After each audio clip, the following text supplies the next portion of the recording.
Howdy, this is Don. I've been asked to put a little thing together on what I take when I make my calls trying to sell the Metasize system.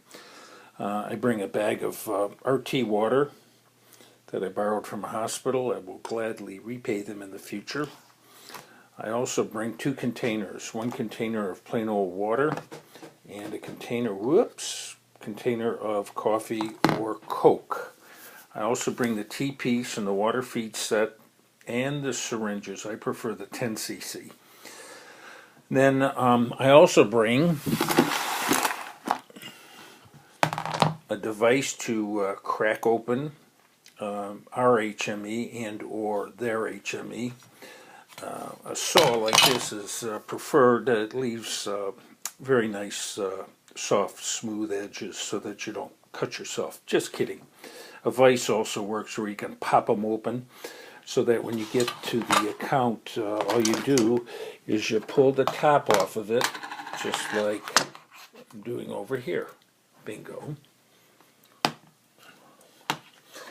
Anyway, that'll give you an idea of some of the things I bring. I also bring two circuits, a cold circuit and a heated wire circuit, because those are the two markets we're dealing with.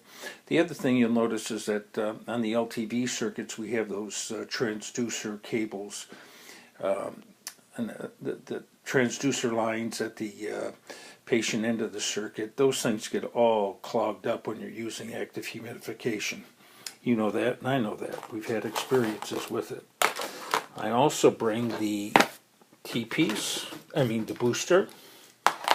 I bring the Fisher-Paykel cables, which were donated to my efforts by a hospital. These are defective. The cost to replace the cables from F&P run about $400.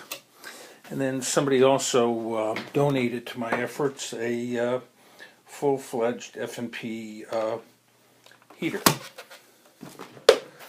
Then I also bring the Flex Trach HME, the red filters. You'll notice we're color coded.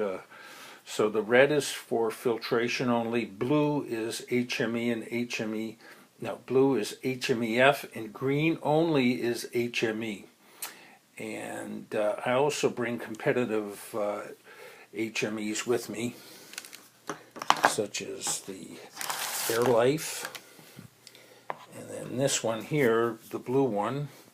You'll notice that if I look closer, you'll see some condensation that's already built up into it. It's working without even being hooked up. And I think what happens is that when you bring the foam products in from outside, they're warm, and from a cold environment to a warm environment, or from a warm environment to a cold environment, you may get that condensation buildup. So I think that's just natural with the foam. I'll be back for part 2.